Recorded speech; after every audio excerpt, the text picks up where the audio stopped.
रे हो काका याला कीर्तन म्हणतात रे हो सोनचिड बाप रे बाप बराच कोंदा मातीले दाबाडी चप्पल काढ रे करजदार तू आको काढेल काढली ना काढेल म्हणजे तुला म्हणणं काय तू काय होई तिथं निये कर भाषा चप्पल काढ रे काका विठ्ठल विठ्ठल विठ्ठल विठ्ठल विठ्ठल विठ्ठल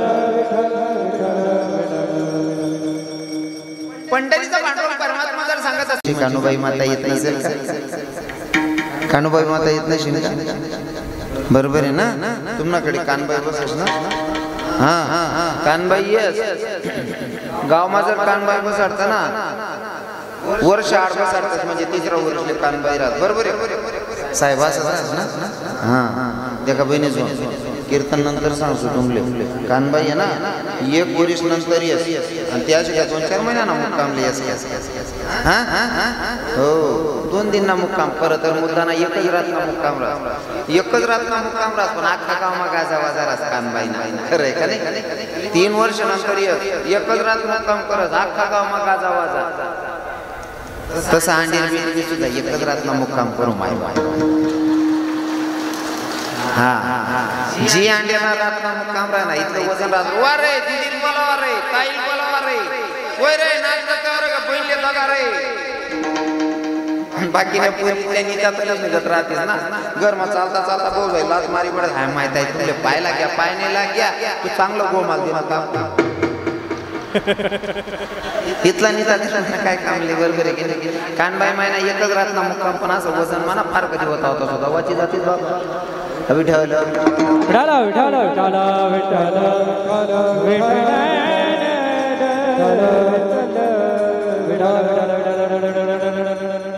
पंढरपुराचा मालक जर कीर्तनाला येतो तर माझ्या कानादेशाची श्रीमंती म्हणजे कान्होबाई माता येतच असेल हा माझा विश्वास आहे माझा भाव आहे जर पंढरपुराचा मालक येतो तर कान्होबाई माता नक्कीच आलेली आहे आणि जर देवी आलेली असेल तर आलेल्या देवीचं अर्ध्या मिनिटासाठी स्वागत करूयात चिंतनाकडे वळूयात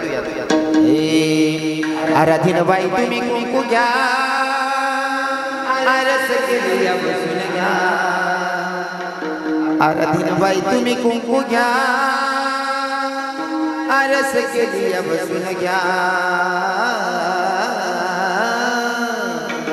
आई खेळत आली यान मायला कुचाल खेळूया आई खेळत आली यान मायला कुचाल खेळूया आई खेळत आली या आईला कुशाल खेळूया आई खेळत आली या आईला कुशाल खेळूया बाई तुम्ही कुंकू घ्या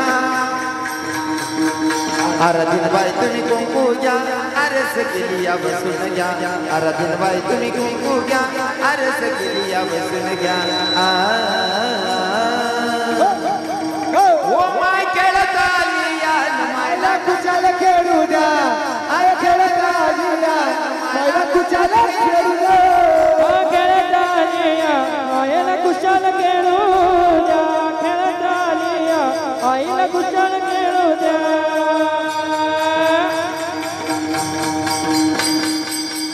वाह वाह वाह बाबा बेकार मन कर रहा ना अडच जो जो टाइम देतो हाजरी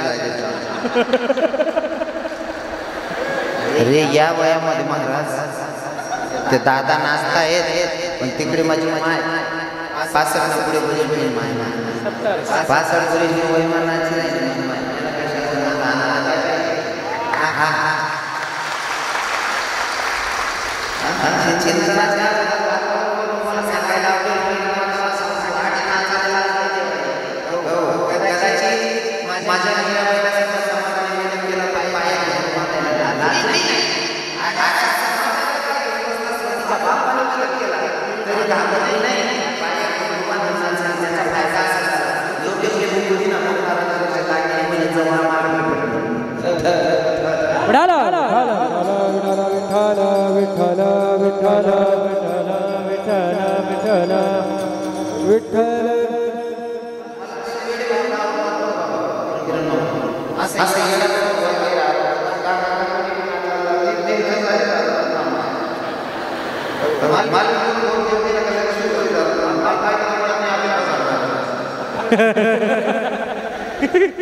मोठं तर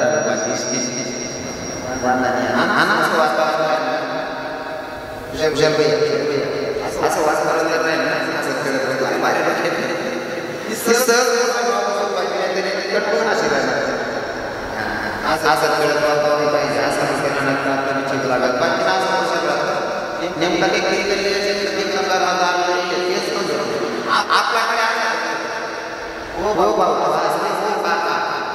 अरे तू माणसाने जीवन जगत असताना एकदम असंच करत राहायचं. इतकं खुश राहा साहेब, इतकं खुश राहा. आपलं खुशून आपलं तर किती जमीन बरोबर पाहिजे.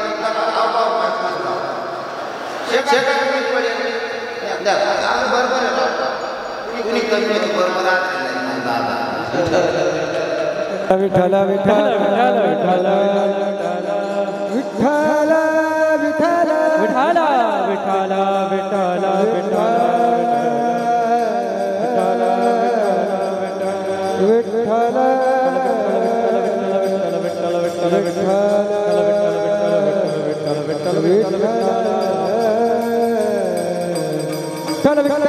विठ्ठल विठ्ठल विठ्ठल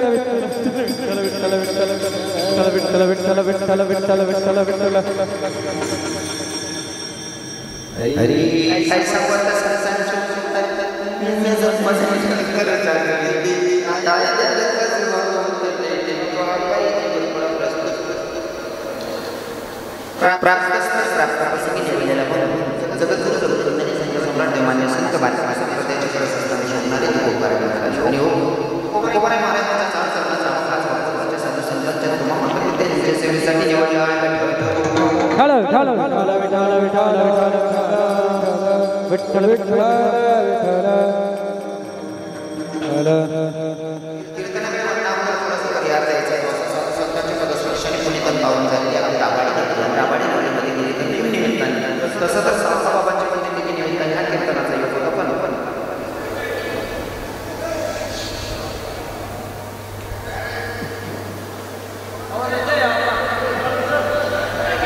बोलू नका माहिती.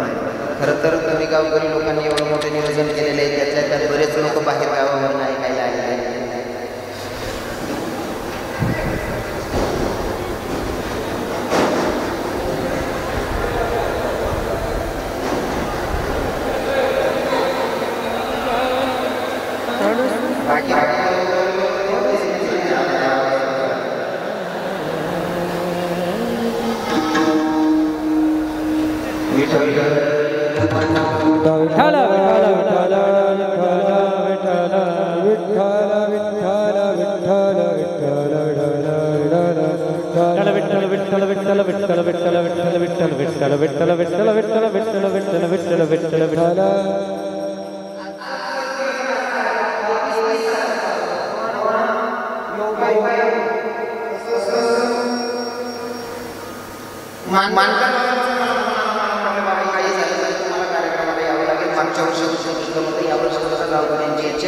आणि वैयक्तिक माझी सुद्धा इच्छा इच्छेने आली पाहिजे. पूर्ण तरुणांची इच्छा आहे की विक्रम महाराज पुन्हा आपल्या गावात आले पाहिजे.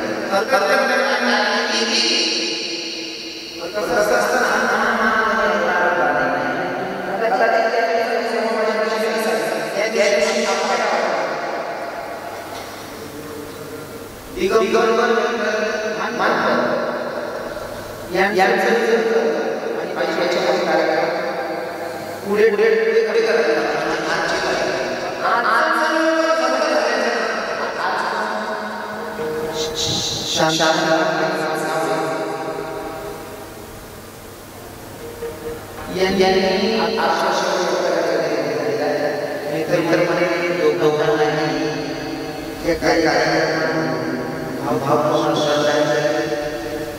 का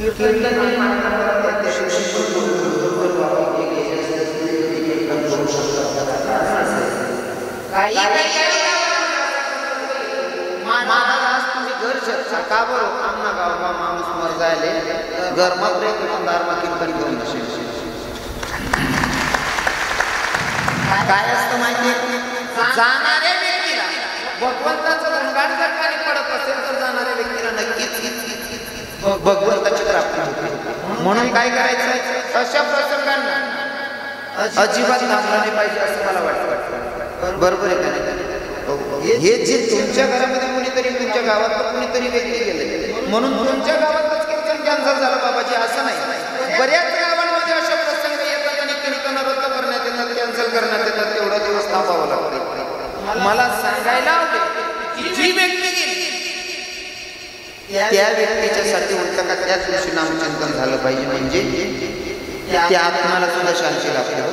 कायम लक्षात ठेवायचं कीर्तन कधीच रद्द करायला. बाकी ना लोक तर सांग तारीख सुद्धा सांगते नाही मग आज गावात मोठो झाले गावात बाहेर नदी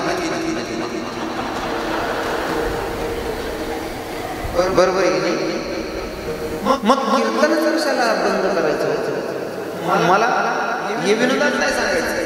हे तुमच्या गावात नाही सांगायचं नाही. बऱ्याच गावांमध्ये प्रश्न काही काही गावांमध्ये चालू प्रेत घरात असल्यावर कीर्तन करतात.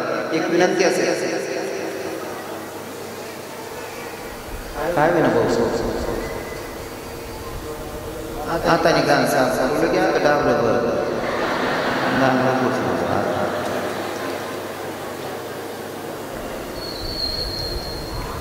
पण काही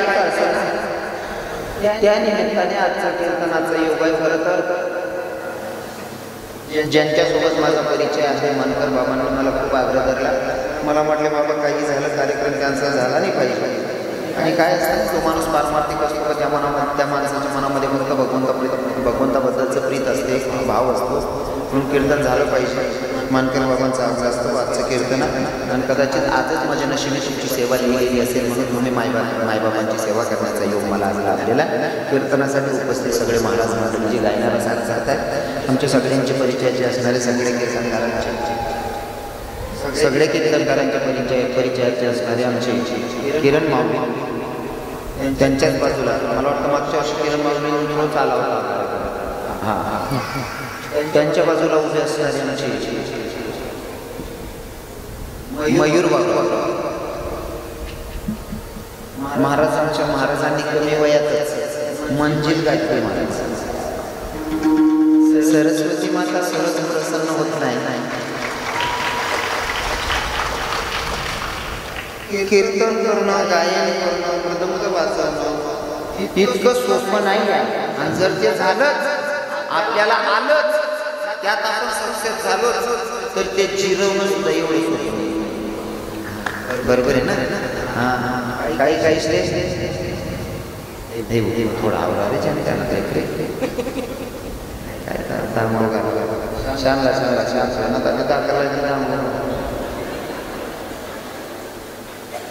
त्या का बघून नाते मन गरीब नाही एकच मन नाही. पहिले आम्ही दाखल पावसाळ्यात पाणी बनवतो माया जनता बाहेर आता माले मन न पडी कीर्तन बनवतो माया जनता पोरे समाज बोलू नको आता एक दीड तास सर्वांच्या पाया पडून विनंती असेल. काही लोकांना अचानक आलेले पैसे म्हणजे अचानक मिळालेली श्रीमंती आणि कमी वयात व्यक्तीला मान सन्मान पचवायची ताकद असते. बरोबर आहे की काही लोकांना पचवता येत नाही. काही लोकांना पचवता येत नाही पण पचवायची ताकद पाहिजे. आमच्या मयूर बाबांना महाराष्ट्र प्रत्येक तरुणाच्या नाव असेल आमच्या मनोभावांचं एकच मी मला 70,080 दुसरा काय चालू काय असं असतं माहिती का. तरी पण माणसाने जे असते महाराज प्रत्येक तुम्ही दुसऱ्याचे महाराज असतो तरी तुम्ही जर नाही करा महाराज स्माईल आणि काय असतं माहिती का नम्रता त्यांनी कोणी नजदीक असतो. आणि त्याचप्रमाणे आमच्या सुद्धा मृदंगाच्या आमचे फेवरेट आमचे कृष्ण बाबा जिन्हें हम कन्हैया कहते हैं. याच जागी तुम्ही सुरुवात केलेली शाळेत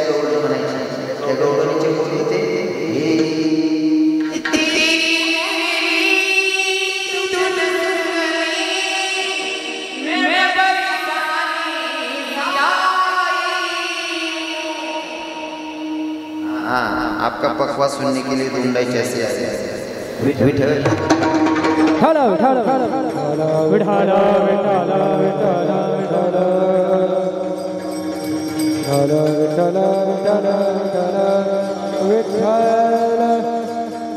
कीर्तनासाठी उपस्थित सगळे महाराज मंडळी जे माझ्यावर नितांत प्रेम करणारे आमचे वडनेर खाकुलीची सगळी मंडळी त्यात आमचे दिनूदादा साहेब असतील आमचे सर असतील आमचे छोटे भैया विशाल भैया असतील भागाभागातून परिसरातून आलेले सगळे श्रोते साऊंड सिस्टमच्या मालक साऊंड सिस्टम छान आहे माझ्यावर नितांत प्रेम करणारे आमचे पृथ्वीराज दादा साहेब जळगावकर आहेत आमचे भगवान चौचे भागाभागातून परिसरातून आलेले सगळे श्रोते खरं तर मला प्रत्येकाची नावं घेणं काही शक्य होणार नाही सगळी लोक बसलेल्या लोकांपैकी 15-20% लोक परिचयाचे असतात बाकीना बसेल लोकांचं नावे द्यावं या बाकीना असं नाही घ्यायला जाऊ दे रे विचित ना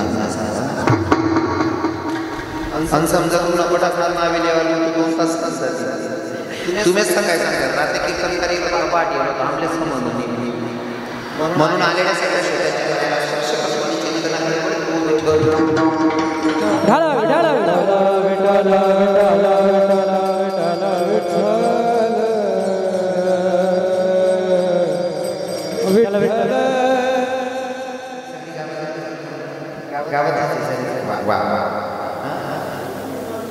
निवृत्तीनाथ चांगल्या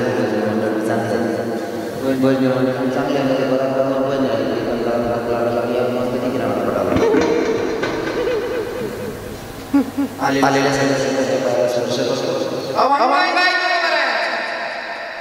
कोण बरोबर आहे ज्यांची दान करावी ते खूप बरं आहे कोण खूप बरं आहे जाणून संसार पैसे खूप बरं आहे कोण खूप बरं आहे संसाराच्या नावे घालून ते खूप बरं आहे आणि एक खूप बरं आहे या अभंगात संतांचे उपकार खरं तर स्वतःही संत आहे पण स्वतःची स्तुती करत नाही संतांची स्तुती या अभंगात खूप बरं आहे खरं सांगू का जो खरा मोठा असतो का तो स्वतःला कधीच मोठा म्हणत नाही आणि जो स्वतःला मोठा म्हणतो तो ओरिजिनल मोठा राहतच नाही विठाला विठाला विठाला विठाला विठाला विठाला विठाला विठाला विठाला विठाला विठाला तरी सुद्धा संतांची स्तुती करतात या अभंगात काही काही लोकांचा प्रश्न उपवराय स्वतःला काय म्हणत होते उपवराय स्वतःला काय म्हणते त्याच्यापेक्षा प्रत्येक संत हेच म्हणत होते पायाची वाहन पायी बरी विठाला विठाला विठाला विठाला विठाला विठाला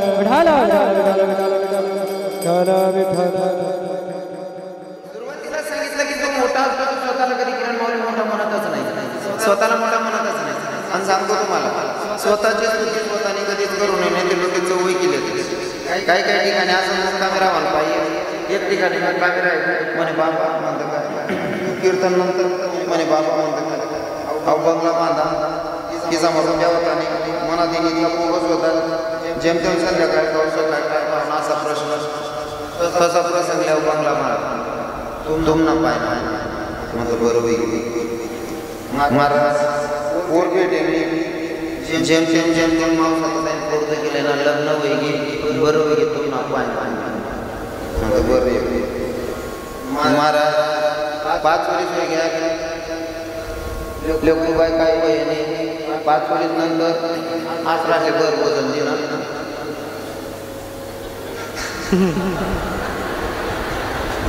तुमनं मटण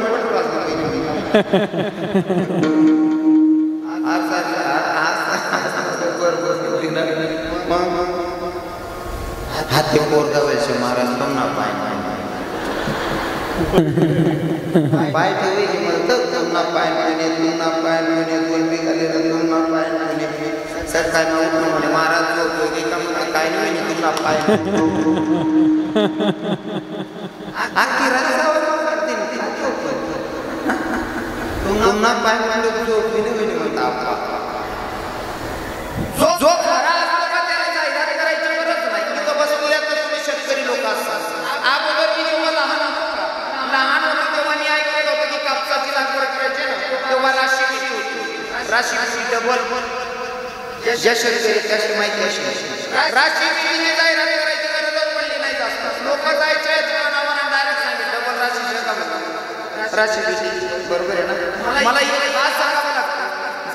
मी जाहिरात नाही करायला राशी बिली फक्त उदाहरण. बाकीचे तुझे गैरसमज व्हायचे.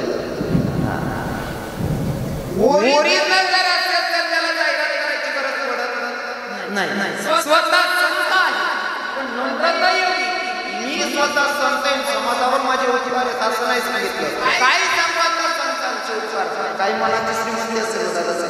किती मनाची श्रीमंती हो तुकोबाराय म्हणजे काय साधारण व्यक्ती नाही.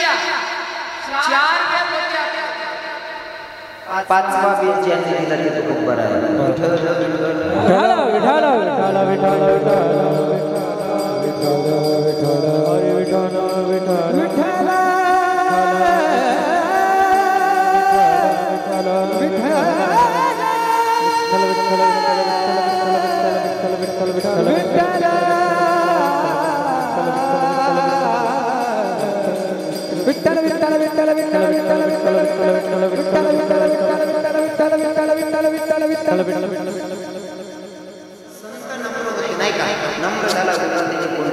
उदाहरण सांगायला आवडेल. ज्यांनी नम्रता धारण केली त्यांनी भगवंताची प्राप्ती करून घेतली. फॉर एक्झाम्पल माझ्या कीर्तनातून मी पहिले सांगायचे पण आजही सांगायला आवडेल. ज्यांनी नम्रता धारण केली त्याचे भगवंत नजदीक आहे. कदाचित पुरुष मंडळींना अनुभवी पुरुषांना कडेत करून भावांना काही लवकर समजणार नाही पण महिला मला एकदम परफेक्ट समजेल. नम्रता धारण करण्याचा फायदा काय असतो. नम्रता धारण करण्याचा फायदा काय असतो लक्षपूर्वक आहे का महिला मला. गहू जर कापणीवर आहे साहेब, गहू जर कापणीवर आहे मानकर बाबा, गहू कापणीवर आहे आणि जर कापण टाइमला नेमकाच आपला जवळना नातेवाईकडे लग्न असेल तुम्ही लग्नात चालला गेला 8 दिवस सर्व आवडणार गहू कापणं 8 दिवस लेट जायचे. गहू जर पडस तर उंबी सकट पडस. बरोबर आहे ना. का म्हणजे माहिती वेगळा पडस उंबी सकट पडस आणि उंबी सकट जर पडणार ना गहू तर मनी माय सारा करा म्हणजे गहू नुकसान होत नाही. बरोबर आहे ना. नम्रतेचा फायदा काय महिला मात्र मला लवकर लक्षात गहू नम्र आहे उंबी सोडत नाही. लेट कापायला खाली पाणी तरी सकट पडत म्हणजे उचलता येत काम पाहिजे. त्यांनी नम्रताला फायदा देता काय गहू जर आता उडाई बनवणे जर तो भिजा गहू जर भिजा त्याला दिन मी जाणार पडतं कमीत कमी 3 दिन किंवा 4 दिन. 4 दिन गहू भिजाळत 4 दिन रोज बरोबर आहे ना. हो 5वा दिनले मन नाही वाटी काढत वाटी शिकायला चूक काढत. बरोबर आहे ना. त्याला बी पाणी मांडी वाशी रातभर काही काही वाटी इतकी हुशार राहत ना पांढरी शुभ्र येवायला पाहिजे उडाई म्हणायची बरोबर सुद्धा टाकते. बरोबर ना. आता कोरडाई पांढरी शुभ्र यायला त्यासाठी बरोबर टाकते ना सकाळ मग कोरडाई बनेल कोरडाई डबा मध्ये वाटल्यामुळे सुद्धा मन नाही काकडा पडा म्हणून गोष्टी ठेवत आणि तळान टाकले तेल मात्र. बरोबर आहे ना. नम्रतेचा फायदा आहे बाकी नसणार. ज्यांनी नम्रता धारण करी नाही त्यांना नुकसानच आहे. तुम्ही म्हणसाल मग महाराज नुकसान गहू नम्र आहे नम्रतेचा फायदा आहे. चला उडीत मोडीवर आणि व्याई मरी घ्या 10 किलो गेलो गुंतवत राहणार आणि गाव उडी दाखला सापडत तोडा लगेच आम्ही टाकतो. कोण कोण असा गणपती जात नाही. उग्रपणा टाकतात नाही ना. मग गहू नम्र आहे त्याला फायदा घेतला नाही ना इतकी इज्जत होईनी. आता उडी उग्र आहेत म्हणजे जास्त नुकसान काय आहे गहूली जर उडीची ताड जर म्हणा मी काय रे भाऊ हो बडा मन कीर्तन मुसलमान कशा कठीण कीर्तन आहे.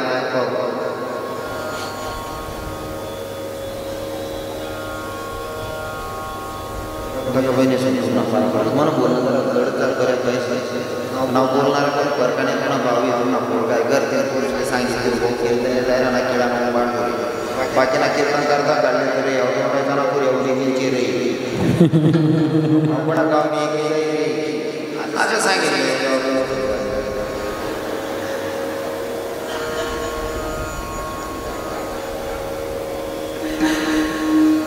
नम्रतेचा पाय आता उग्रांतर काय बनवलं समजा उडीची डाळ बनवली तुम्ही उडीतला दिली जातो हा नुसतं पाणी मध्ये काय बाहेर काढते चिडका तर समजा काय आम्हाला ऐक नाही बाहेर काय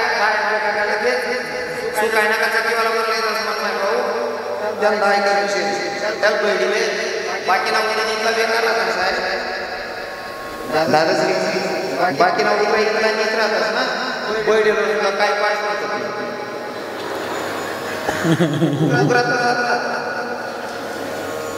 मग मन माय काय करायचं उग्राला काय पण सोडेल ते राहतात उग्राला असं वाटत नाही बाप प्यार नाही रे बाप नाही तरी बाप राहत हा मन माहिती येतच नाही ना सारा पाठ सोडी राहील आणि गरीब गाव बरोबर आहे ना त्याने काही पाठ काढत आणि कुणाचं किंवा सांगा इतर तळ त्याला पेक्षा कशी शिंदळ मन माय गडीला एकदम बारीक गडीला त्याला पेन म्हणाल बसत गहून पीठ असेल बाजरीनं पीठ असेल दादरनं पीठ असेल वारीनं असेल लगेच मळायचं पण उडीदनं पीठ लगेच मळावं त्याच वाकडं तिकडंच असतं हा मन माय सांगा अहो काय जर मावलाय राहिला मग मन माय गेली म्हणा 4 तांडगा बोलावता त्याकडे सांगत भाऊ वर मावला निराणी गेली मग कुठं जरा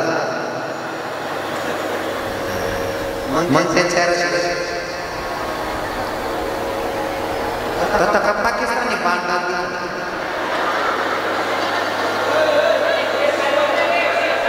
काही एखादं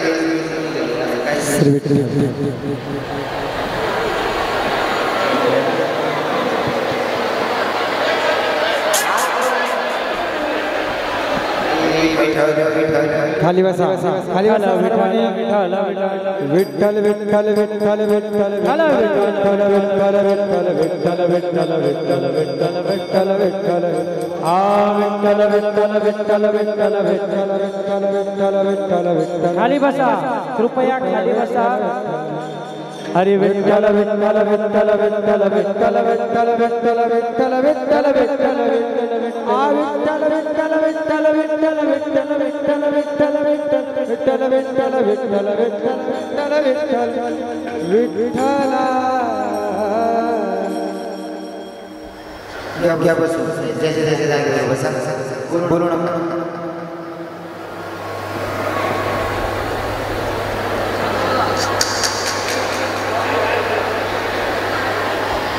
मला असं वाटतं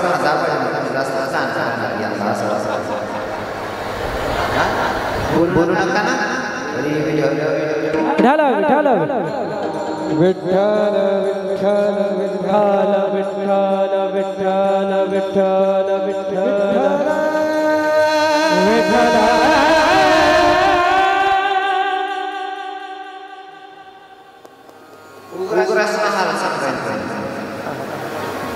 घरी म्हणा 4 चांगलं बोलायचं टाकस तरी सुद्धा काही काही शिकत नाही मन माय सारा करते की गणच समजाड शिकी जाईल तताने बोलली अगदी गुली मांड केली होती शिकी जाईल तरी मी बाकी ना उघडा शिकत नाही मन माय पेक्षा उचला पर्याय नाट्या बनवून टाइम दोराले सांगतो काय नाट्य पाडस काय करायचं त्याला 500 नाही बोलले उग्रच मात्र साधा आला मनीषीने ना उग्रा पण ठेवा नम्रता नम्र झालं होतं त्याने कोण आणि माझ्या तुकोबरायांची नम्रता होतं म्हणून तर नम्रता होती म्हणून माझ्या तुकोबराय स्वतः संत होते पण स्वतःचा परिचय न देता संतांचे उपकार सांगतात साधकांचा तुकोबराय तुम्ही म्हणता संतांचे उपकार आहेत मग संतांनी असं काय केलं जी आपल्याबरोबर सांगायचं मी तुकोबराय सांगतात हे संतांचे उपकार किती जर सांगायचं म्हणलं तर मोजलं जात नाही साधकांनी सांगितलं म्हणजे आम्हाला सरळ भाषेत सांगा तुकोबराय सांगतात या जेव्हा जेव्हा माणसाचा मार्ग चुकतो ना तेव्हा तेव्हा मार्ग दाखवणारे संत जेव्हा जेव्हा माणसाचा मार्ग चुकतो तर मार्ग दाखवणारे संत आहेत जीवनामध्ये आपल्याला जागवणारे संत आहेत. साधकांनी सांगितलं तुकोबार आहे जागवणं हा जर उद्गार असेल, जागवणं हा जर उद्गार असेल, जर आपण झोपल्याच्या नंतर आपल्याला शांत असतो झोपू येत नाही, मग त्यांचे उद्गार समजायचे का? किंवा आपण झोपल्याच्या नंतर एखादा दारुडा, आपण झोपल्याच्या नंतर एखादा दारुडा अर्ध्या रात्री आलाय माणूस, त्यांना उद्गार समजायला का? त्याचे उद्गार समजायचे का? तुकोबाराय म्हणतात जागवणं त्याच्यामध्ये आणि याच्यामध्ये हे जागवणं जरा वेगळा. राजाच्या दोन बायका होत्या,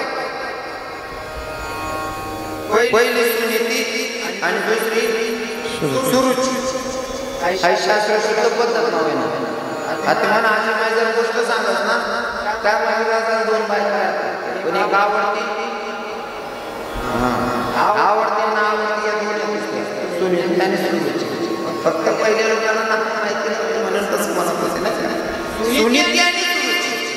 सुनीतीचा पहिला मुलगा हे दादा हे राजा हे भाऊ पाय पडायसाठी गण खेळा पाडा गेला दौलू मला आता ते काही नाही मला चाची चेन मला आता उठू नका कोणी पुढच्यात टाका नाही दाखला सुटीले शांत समजे जातो.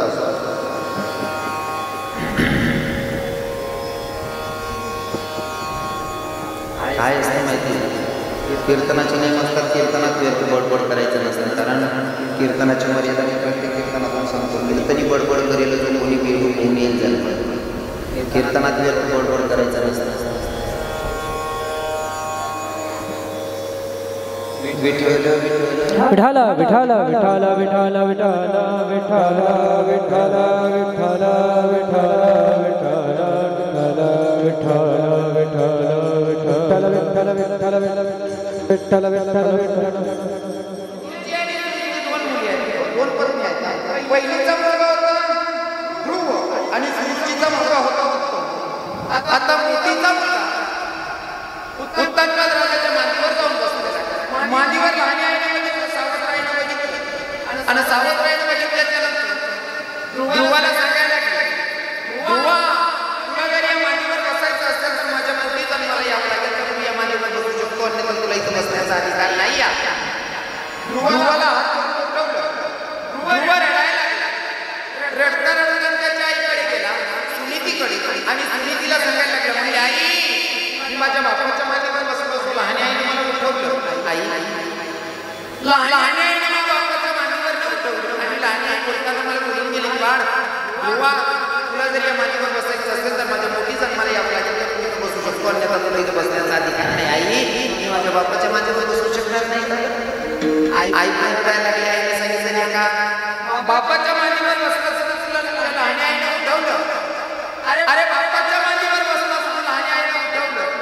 अरे बसला अशा जागेवर तुझी आईने तुला उठवलं आणि अशा जागेवर जाऊन तुला कोणी उठवणार नाही. आई अशी जागा मला कोण देणार बेटा? अशी जागा देणारा ब्रह्मांडाचा धनिया त्या जगाच्या मालकाची गाठभेट करून दे, हे देवाचं दर्शन घे आणि देवाकडनं अशी जागा मागून घे. आई जर देवाकडनं अशी जागा मागायची असेल तर भगवंत कुठं भेटणार आहे मला? आईने सांगितलं बेटा भगवंत एवढं सहज आणि सोपं भेटणार नाहीये, त्याचा शोध घ्यावा लागेल. म्हणले शोध कुठं? निक म्हणल्यावर ध्रुव 5 वर्षाचं पोरगं, 5 वर्षाच्या पोराला माईने सांगितलं 5 वर्षाचं पोरगं भगवंताच्या प्राप्तीसाठी निघालं. किती मोठी आनंदाची गोष्ट आहे. 5 वर्षाच्या लेकराला कळतंय की भगवंताची प्राप्ती करून घ्यायची. 5 वर्षाच्या पोराला हो गाव चांगलं आहे तुम्ही. काही गावे सांगू वय जास्त तरी सुधरत नाही. हो बाकीला 70 75 वरील नाही एखाद्या जण काटून काटून सांगत काका आज बकरा काटने वाला नहीं, का बरोबर आज तुम्हारी मुलगी एकादशी काय उपयोग 75 वरील नाही घेते. त्यांना ते काय सांगितलं किती पाहिजे. विठाला विठाला विठाला विठाला विठाला विठाला विठाला विठाला विठाला विठाला विठाला विठ्ठल विठ्ठल विठ्ठल विठ्ठल विठ्ठल विठ्ठल विठ्ठल विठ्ठल विठ्ठल हरी विठ्ठल विठ्ठल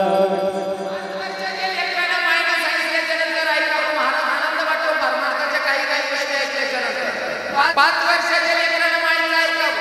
अरे बापानं सांगा बघे बेटा 14 वर्षाच्या वनवासाला जावंच लागेल. हो हो हां पुन्हा इशारा करायला दिसतं म्हणणार पुन्हा ध्यान नाही. बापानं सांगितलं बेटा 14 वर्षाच्या वनवासाला जावंच लागेल. बापानं शब्द टाळला नाही, प्रति प्रश्नच केला नाही. 14 वर्षाच्या वनवासाला का जावं लागेल बापाला विचारलं नाही. बापानं सांगितलं 14 वर्षाच्या वनवासाला निघाला म्हणजे प्रभू राम सांगतात. हो आपले भगवंताचा नियम असा की बापाच्या विरोधात केला नाही. आणि आपला दावे शिकेल सांगतात आणि सुधरतच नाही. मना मित्रच नाही लागत मना मित्र टिंगल करत. आणि जर पुन्हा मित्र पुन्हा समज पुन्हा बाप मी टिंगल करतो ते राखी राखी घ्यायची त्याच्याकडे ना मित्र म्हणत थोडं करत. जर तू तुमच्या बापाची इज्जत करत नाही त्याला मित्र तरी कसं म्हणावं. बरोबर आहे की नाही. जो मित्र आपल्या बापाची इज्जत करत नाही त्याला मित्र नाही. कुत्रा जागा देतो त्याला बोल करतो विठ्ठल विठ्ठल विठ्ठल विठ्ठल विठ्ठल विठ्ठल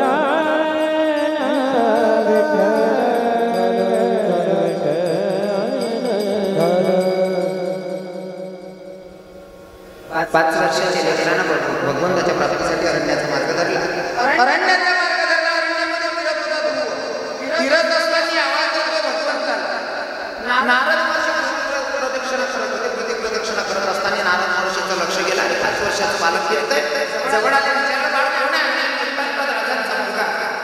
बाळ एवढ्या अरण्यामध्ये फिरण्याचं काय कारण नाही. काही मामा बापाच्या मध्ये बसवतो लहान आम्हाला उठवतो.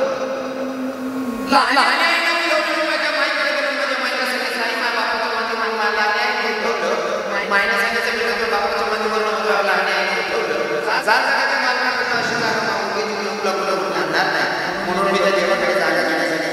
पाच वर्षाचं पोरग देवाच्या भेटीसाठी निघाले. नारद महर्षी हसायला लागले. बाळ अरे तू 5 वर्षाचा आहे. जपी तपी संन्यासी साधूंचं पूर्ण आयुष्य खर्च झालं तरी त्यांना देव भेटला नाही. 5 वर्षाच्या वयात देवाची प्राप्ती करायला निघाला. देव एवढा सोपा आहे का. देव एवढा सहज भेटणार आहे का. म्हणले घरी जा. त्या 5 वर्षाच्या ध्रुवानं सांगितलं जोपर्यंत भगवंताची प्राप्ती होत नाही तोवर घरी जायचंच नाही. म्हणले 5 वर्षाचं पोरगाची जिद्द बघा ना. नारद महर्षी सुद्धा विचार करतात 5 वर्षाची काही ओढ आहे. म्हणले नारद महर्षी सांगतात पक्का भक्त खरा पण जर तुला देवाची प्राप्ती करून घ्यायची असेल ना बाळ तर त्याच्यासाठी तुला मी सांगतो त्या नियमाचं पालन करावं लागेल. ए पोरावर पायावर रे. हो भाऊ हो आप्पा.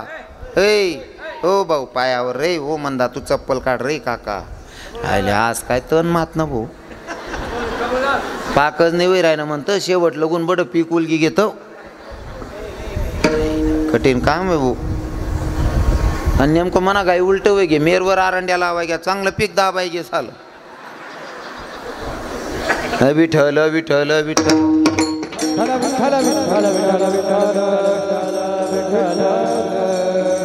विठ्ठल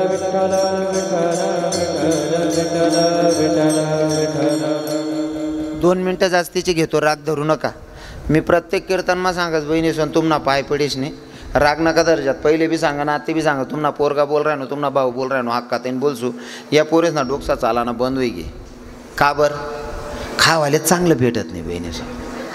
तुम्ही यासले चांगलं खावाडत जा.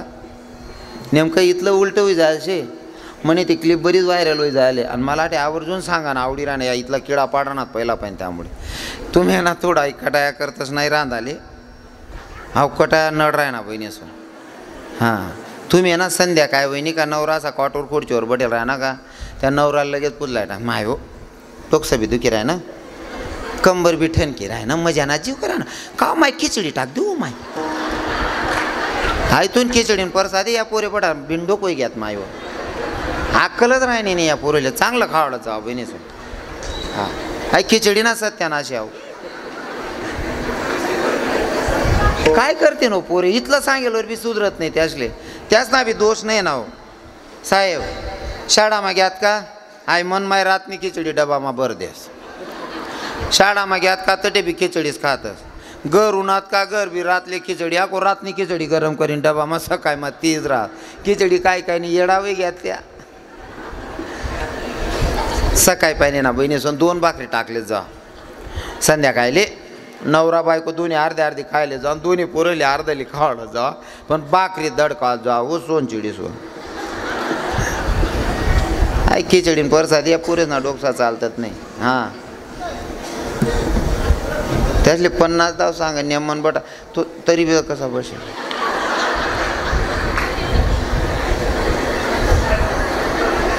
कीर्तन माहीत रे तुम्ही, तो पाहिलं मडी ना हा बडेल हा टेगे नाही, तो का असा विचार माय सुट्टा करलेले मावर का असा उडायतो हा ते आय कीर्तन आहे रे भाऊ.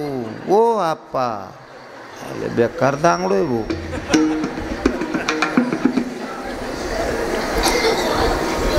पाच वर्षाचं पोरगे महाराज भगवंताच्या प्राप्तीसाठी निघालंय, आपला 15-15 वरीस ना किडा पाड राहणार.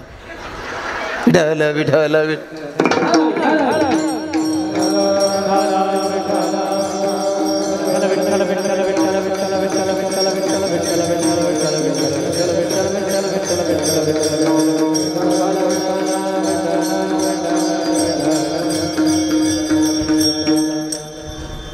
नारद महर्षींनी सांगितलं जर भगवंताची प्राप्ती करायची असेल तर देव एवढा सोपा आणि स्वस्त नाही बेटा, मी सांगतो त्या नियमाचं पालन करायचं. म्हणले सांगा ना म्हणतं. नारद महर्षींनी सांगितलं बेटा भगवंताची प्राप्ती करायची असेल नियमाचं पालन करावं लागेल. म्हणले भगवंत सांगा ना. म्हणले तुम्हाला 1 वेळचा उपवास करावा लागेल. 5 वर्षाचं पोरग आहे गुरुजी साहेब, 5 वर्षाचं पोरग आहे पण नियमाचं पालन करायचं, 1 वेळचा उपवास करायचा, 1 वेळ जेवण करायचंय. आणि जेवण बी अरण्यामध्ये कोण देणार आहे? पाला पाचोडा खाऊन. 1 वेळचा पाला पाचोडा खायचा, 1 वेळचा उपवास करायचा आहे. पुढे जाऊन सांगितलं फक्त श्वास घ्यायचा आहे. आता पाला पाचोडा तेही खाणं बंद झालेलं आहे, फक्त श्वास घ्यायचा. पुढे जाऊन असं सांगितलं आता श्वास घेणं सुद्धा, श्वासाचा सुद्धा उपवास करायचा आहे. म्हणजे श्वास घेणं सुद्धा बंद करायचा.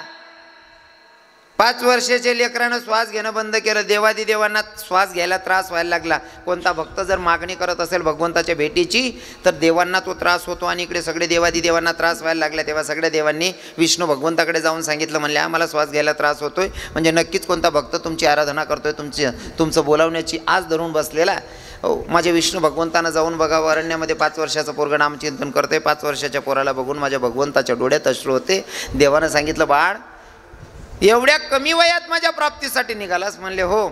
जसं कुंती मातेनं देवाला बघून स्तुती करावी तसं ध्रुव सुद्धा देवाची स्तुती करण्याच्या योग्य नव्हता, पण भगवंतानं डोक्यावर हात ठेवला आणि कृपा केली. आणि कृपा केल्याच्या नंतर देवाची स्तुती करायला लागला. देवानं सांगितलं म्हणले येण्याचं कारण, येण्याचं सगळं वृत्तांत सांगितलं. माझ्या बापाच्या मांडीवर बसलो होतो, लहान आईनं उठवलं आणि इथपर्यंत आलो फक्त भगवंता तुमच्या प्राप्तीसाठी. आईनं सांगितलं देवाकडनं अशी जागा मागून घे जिथून तुला कोणी उठ म्हणणार नाही. माझ्या भगवंतानं ध्रुवाला जागा दिली, अशी जागा दिली, तेव्हापासून तर आत्तापर्यंत त्याला कोणी उठवायची ताकदच नाही. अशी जागा माझ्या ध्रुवानं मागून घेतली. तुमच्या मनात प्रश्न असेल अशी जागा कोणती? ज्या आकाशामध्ये चांदण्या चकाकतात ना, त्यांच्यामध्ये जो जास्तीचा चकाकणारा तारा आहे त्याला आपण ध्रुव तारा म्हणतो. त्या ध्रुवाला माझ्या भगवंतानं अशी जागा दिली जिथून त्याला कोणी उठ म्हणत नाही. अशी जागा प्राप्त करून घेतली ध्रुवानं फक्त नामचिंतनाच्या ताकदीवर. आणि माझा प्रश्न, ध्रुवानं जर भगवंताची प्राप्ती करून घेतली तर ध्रुवाला अगोदर भेटलं कोण? अगोदर कोण भेटलं?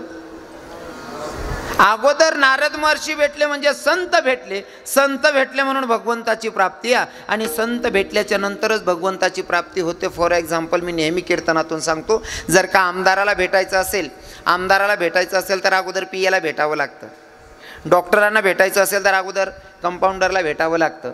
जर तुम्हाला प्रिन्सिपलला भेटायचं असेल तर अगोदर शिपाई काकांना भेटावं लागतं. मग आता मला सांगा, जर प्रिन्सिपलला भेटायचं असेल तर शिपाई काकांना भेटावं लागतं, डॉक्टरांना भेटायचं असेल तर कंपाऊंडर दादाला भेटावं लागतं, आमदार साहेबांना भेटायचं असेल तर तुम्हाला पियेला भेटावं लागतं. मग जगाच्या मालकाची गाठ भेट करून देणारे संत आहेत. जोपर्यंत जीवनात संत येत नाही तोपर्यंत भगवंताची प्राप्ती नाही. हो, संत येत नाही तोपर्यंत भगवंताची प्राप्ती नाही. आणि संतांचे हेच तर उपकार आहे. तुम्ही म्हणसान महाराज संतांचे उपकार आहे, संतांचे उपकार आहे. साधकांनी तेच सांगितलं, संतांचे उपकार तुम्ही म्हणता. मग जसं की एखादी भाऊजाई किंवा एखादी नणंदबाई किंवा एखादी बहीण दुसऱ्या बहिणीच्याकडे गेली तर ती बहीण तिला साडी नेसवते, जेव घालते. मग जेव्हा ती बहीण हिच्याकडे येते तेव्हा ही पण जेव घालते आणि साडी नेसवते, म्हणजे परतफेड झाली. किंवा एखादी मैत्रीण तुमच्याकडे आली तिला तुम्ही जीव घातला, साडी नेसवली, पण जेव्हा तुम्ही तिच्याकडे जाता ती पण जीव घालते, तुम्हाला साडी नेसवते, उपकार येणार आहे ना, परतफेड झाली ना. मग तसं साधकांनी तुकोबारायांना सांगितलं, जर संतांचे आपल्यावर उपकार आहे मग काहीतरी देऊन त्यांच्या उपकारातून उतराई व्हायचे, काहीतरी देऊन उतराई व्हायचे. हरी विठ्ठल विठ्ठल विठ्ठल विठ्ठल विठ्ठल विठ्ठल विठ्ठल विठ्ठल विठ्ठल विठ्ठल विठ्ठल विठ्ठल विठ्ठल. साधकांनी सांगितलं काहीतरी देऊन त्यांच्या उपकारातून उतराई व्हायचे. मग साधकांना पटवण्यासाठी तुकोबाराय सांगतात काहीतरी देऊन त्यांच्या उपकारातून उतराई व्हायचं तरी कसं. अरे आपण जास्तचा जीव कशात आहे आपला. जर तुम्ही गावाला जातात, उदाहरण म्हणून सांगेल, गावाला जातात तुम्ही, कपडा एकदम स्वच्छ धुतात, त्याला प्रेस केलेलं असतं साहेब, बरोबर आहे ना, प्रेस केलेलं असतं. जेव्हा तुम्ही बसने प्रवास करतात, गाडीवर बसायच्या आधी तुम्ही पहिले सीट साफ करतास, का बर, कपडा खराब नको आले. म्हणजे तुम्हाला जीव कोटेशे कपडाच मा. बहिणीसून तुम्ही जर नवी साडी नेशल राहणार ती एस टीमा जाणार, ते पहिले एस टीनं भले नेणारीन का बाई होय ना तरीसुद्धा सीटनीकडे दकस, बरोबर आहे ना. का, कारण आज मी नवी साडी परिधान केली आहे, साडी खराब नाही झाली पाहिजे. तुमचा आता सध्या जीव प्रवासात आहात म्हणून कशामा आहे, नवी साडी नेसेलेत किंवा नवा कपडा घालेलेत म्हणशील, कपड्यांमध्ये जीव आहे. सीट पहिले पुसतस आणि मग बसतस, बरोबर. जीव कशात आहे तुमचा आता, कपड्यांमध्ये. पण अचानक नको घडायला असं घडलं, समोरून एखादी गाडी आली आणि आपण ज्या गाडीत बसलो त्या गाडीला धडकली, म्हणजे ॲक्सिडेंट झाला. ॲक्सिडेंट झाल्याच्या नंतर आपला पाय समजा तुटला, पंजाले काहीतरी जखम होईनी बुवा, पुढे ना पंजाच तुटी घ्या, समजा समजा सांग राहिनो, लगेच पायदा पडायला लाग्यात लोक, पंजा तुटना बुवा. ज्या कपड्यांमध्ये तुमचा जीव होता, जो शर्ट खराब व्हायला नको असं तुम्हाला वाटत होतं, पण पाय तुटल्याच्या नंतर ते शर्ट काढून पायले गुंडाळतस का जास्त रक्त नको निघाले, बरोबर आहे ना. ज्या शर्टामध्ये जीव होता आता कुठं आला तुमचा जीव, शरीरावर आला, म्हणजे रक्त जायला नको, बरोबर आहे ना. मग तुम्ही दवाखान्यात गेलात, दवाखान्यात गेल्याच्या नंतर डॉक्टर साहेबांनी सांगितलं तुम्हाला डायबिटीज आहे, जर तुम्ही जास्त वेळ थांबलात तर तुम्ही मरू शकतात किंवा पूर्ण पाय काढावा लागेल. जर तुम्हाला सावध व्हायचं असेल तर एक काम करा, तेवढा पायाचा पंजा तोडून घ्या. मग आपण म्हणतोच पायना पंजा तुटानं काय नाही भाऊ, पण मन पोरगा लिहू दे, मन पोरगा 2 पैसा खर्चीन आणि पाय क्लिअर कर टाकीन. पोरगा जर मुंबईला असेल किंवा लांब असेल, पोरगा येऊन वाटतं का डॉक्टरला सांगतं थांबा डॉक्टर साहेब 2 दिन मन पोरगा इराना, 2 दिन डायबिटीज पेशंट आहेत हो, पंजा म्हणा 1000 गुडघा लगून घ्या. डॉक्टर सांगा साथे गुडघा लगून पाय काढणं पडीन. पोऱ्या काल दिन आहे डॉक्टर साहेब आज ना दिन थांबी जा, काल दिन चेक कर, गुडघान वरी घेते, तिकीटानू गुडघान वरी घेत. डॉक्टर म्हणे आता 8 पाय काढणं पडीन, नाही ते मरणं अव एकच पर्याय आहे. मग तो माणूस शेवटी सांगतो अख्खा फर्या माई उपाड्य दादा पण जीव वाचाड म्हणा, बरोबर आहे ना, बरोबर आहे ना. पूर्ण पाय काढून घे पण माझा जीव वाचव. अगोदर तुमचा जीव कशात होता, कपड्यात, कपड्यात जीव होता, कपड्याला दाग लागायला नको. पाय तुटना, कपडा सोडना, जीव पाय मा. आता पाय म्हणजे शरीर वाचाड नाही, शरीरात जीव होता, पण डॉक्टरांनी सांगितलं जर शरीराच्या नादात पडला तर जीव गमवावा लागेल. मग आपण म्हणतो पाय घ्या ते चालेल पण म्हणा जीव तरी वाचा डॉक्टर साहेब, बरोबर आहे ना. हां, मग इतका प्रिय जीव, एवढा प्रिय जीव आहे, हा जीव जरी संतांच्या पायी ठेवला तरी सुद्धा त्यांच्या उपकारातून उतराई होता येत नाही. म्हणून तर माझे तुकोबाराय सांगतात अभंगाच्या दुसऱ्या चरणामध्ये त्यासी भावे उतराई,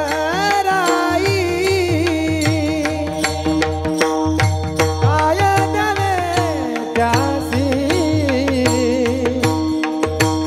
भावे उतराई, काय द्यावे त्यासी भावे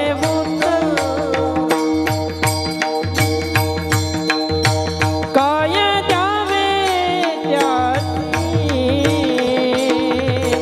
भावे उतराई देवी तो पाई जीवन देवी तो पाई जीवन देवी तो पाई जीवन देवी तो पाई जीवन देवी तो पाई जीवन देवी तो पाई जीवन हा देवी तो पाई जीवन देवी तो पाई जीवन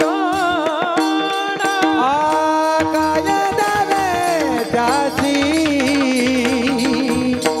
भावे उतराई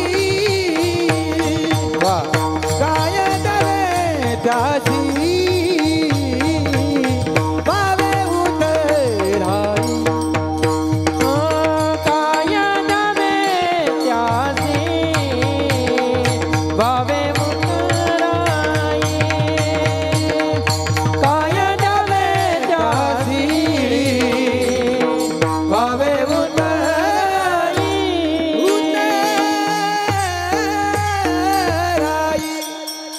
काय देऊन उतराई व्हावं हेच मला सुचत नाही. तुकोबाराय सांगतात साधकांना, काय द्यावे त्याची व्हावी उतराई. ठेवी तो हा पायी जीव थोडा, जीव जरी दिला ना तरी तो कमी. हा कारण संतांचे उपकारच तेवढे आहेत. कारण प्रत्येक वेळी जागोजागी जागवलंय आपल्याला. मग जीव देऊन सुद्धा फायदा नाही. साधकांचा प्रश्न आहे, तुम्ही जीव द्यायला तयार आहात असं संत करतात काय? संत काय करतात? आपल्या जीवनामध्ये येऊन ते सहज बोलतात. त्याच्याकडून सुद्धा आपल्याला उपदेश भेटतो. जसं की एक ब्राह्मणाकडे एक दादा गेला, एक संत, एक गुरुजींकडे, एक साधूकडे एक साधारण मुलगा गेला. तो मुलगा तोत्रा होता, बोबडा होता, त्याला बोलताच येत नव्हतं. बोलता येत नाही. आता ब्राह्मण दादांना श्लोक शिकवत असताना मध्ये शब्द येत होता ब्राह्मण. आता ब्राह्मण शब्द येत होता, त्या पोराला ब्राह्मण म्हणता येत नव्हतं. तो बोबडा होता, बोबडा. हां, आणि बोबडं राहिले की बरीच फजिती होते बरं. बोबडाशने बरीच फजिती होस. भगवंतानं बनवलेलं आहे, त्यांना दोष देऊन आपलं तेवढं पाप आपल्याला करायचं नाही आहे. कारण ही सृष्टी जगाच्या मालकानं बनवली आहे. जे पण बनवलं आहे त्याचं आहे म्हणून आपण त्यांना टिंगल करून अजिबात कमी लेखायचं नाही आहे. पण तो मुलगा बोलायला जरा बोबडा होता. ब्राह्मण दादांनी त्याला ब्राह्मण म्हणायला सांगितलं, त्याला ब्राह्मणच बोलता येत नव्हतं. ब्राह्मण बोलता येत नव्हतं. साधू महात्म्यानं सांगितलं, बेटा गाय चारा कशी खाते म्हणला. म्हणे असं बांधून दिल्याच्या नंतर गाय बरोबर चारा खाते. सॉरी, बकरी चारा अशी खाते. म्हणे गाय, म्हणे गव्हांना चारा टाक दे ना का गाय बरोबर खास. म्हणे कार भाऊ गोडा कसा खास. गाय गव्हान मग खास, गोळा कसा मग खास. हा गोडा गोडा मन भाषा नाही समजी राहिने तुमले. मी सोपी भाषा मा सांग राहिलो ना. मी काय असं यस करता पाडदा उल्लुटू यमा पो थोडी सांग राहिलो.